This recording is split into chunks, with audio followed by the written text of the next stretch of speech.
Hi everyone, তোমরা সবাই কেমন আছো? আশা করি ভালো আছো। জানোই আজকে আমাদের গ্রামে পুজো, তো সকালে টুকটাক ঝাড়াঝুড়ির কাজগুলো হচ্ছিল, দিদি করছিল।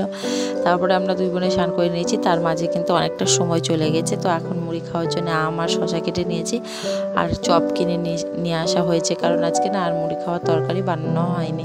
তারপরে রেডি হয়ে গেছি, এখন মন্দিরে যাবো। তো চলো। তো এত গরম না, আর আমাদের এখানে সকাল থেকে আজকে কারেন্ট নেই, প্রচণ্ড গরম। তো চুলটা বেঁধে নিলাম। তো এখন হচ্ছে যাব একটা দোকানে, তো ওই দোকানে যাব। তার আগে হচ্ছে শিবতলায় যাব, মানে যেখানে আমাদের ঠাকুরটা এসছে, প্রোগ্রাম হচ্ছে ওখানে। তো চলো, রাস্তাটা দেখতে কতটা সুন্দর। আর এখন বর্ষার সময়, তো ওই জন্য প্রচুর ঘাস হয়ে গেছে, আর এই রাস্তাটা পাকা হয়নি, তো ওই জন্য অনেকটা ঘাস বেরিয়েছে। এই যে তো এখন আমরা যাচ্ছি, আর ওই যেদিকে সাইডে দাঁড়িয়ে আছে আমার বান্ধবীর বৌদি আর বান্ধবীর বর, আর হচ্ছে বোঝোকে তো তোমরা, আশা করি যারা আমার ব্লগ দেখো তারা চেনোই। তো সবাই মিলে এখন চলে এলাম এখানে। তো এখানে হচ্ছিল কীর্তন, দেখো কত লোক, পুরো গ্রাম, বাইরেরও অনেক ছিল। আমাদের যে কারণে 9টা দল কীর্তন গ্রাম ঘুরে, সেই জন্য বাইরের অনেক দলকে নিতে হয়, গ্রামে তো আর 9টা দল হয় না কীর্তনের। তো অন্যান্য গ্রাম থেকেও কিন্তু নিয়ে আসতে হয়। তো অনেক লোক হয়েছিল, মানে বাইরের লোক। আর সেই দিন প্রচুর বৃষ্টি হয়েছিল, আমাদের প্রসাদ খাওয়াটাও ঠিক করে হয়নি, বাড়িতে নিয়ে এসে খাওয়া হয়েছিল। প্রচুর বৃষ্টি, মানে ওই 3টে থেকে বৃষ্টি শুরু হয়েছে, 4:30 অব্দি টানা। আর এতটাই জলের জোর, মানে বৃষ্টির জোর, মানে প্রচুর বৃষ্টি, মানে ভিজে গেছিলাম পুরো।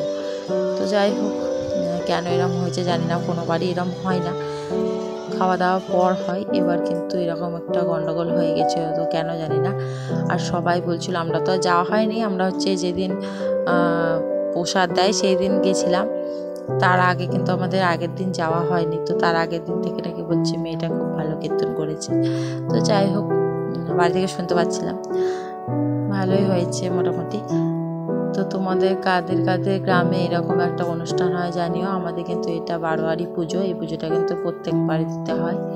আর এই পুজোটা কিন্তু অনেক বছরের, এটা নতুন করে শুরু না। তো চলো, এখন হচ্ছে যাব একটা দোকানে, বললাম ওই জন্যে দোকানে যাব হচ্ছে একটা ক্লিপ আনতে, সেরকম কিছু না, জাস্ট ক্লিপ আনতে যাব, কারণ আমার 3টে ক্লিপ ছিল, তো সবগুলোই ভেঙে গেছে। তো এখন হচ্ছে ক্যাচার নাই, তো চুলটা নিয়ে খুব প্রবলেম হচ্ছে, গরমে চুলটা তুলে রাখা হচ্ছে না এসবের জন্য। তো যাই হোক, ক্যাচারগুলো কিনে নিয়ে আসা হয়নি, কারণ দোকানটা বন্ধ ছিল। তো এই যে এখন রাধাকৃষ্ণ সেজে হচ্ছে গ্রাম ঘুরে, তো তার মধ্যে দেখো বৃষ্টি শুরু হয়ে গেছে অলরেডি, মানে এখন থেকে শুরু হয়েছিল আর বন্ধই হয়নি। বৃষ্টিতে ভিজেই ছাতা নিয়ে ঠাকুর হচ্ছে বাড়ি গেছে, মানে যেখানে ঠাকুর মন্দির আছে, ওটা তো আমাদের গ্রামের না, নিয়ে আসা হয় পাশের গ্রামের। তো ছাতা নিয়ে ঠাকুর নিয়ে গেছে, মানে এই দিন কিন্তু আর থাকবে না ঠাকুর, কিন্তু আজকে ঝড় জল হোক যাই হোক, ঠাকুর কিন্তু দিয়ে আসতেই হবে মন্দিরে।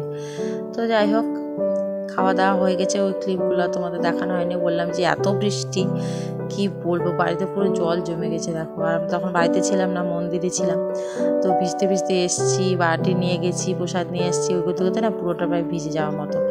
তো আজকে মিনি ব্লগ কেমন লাগলো জানিও। টাটা।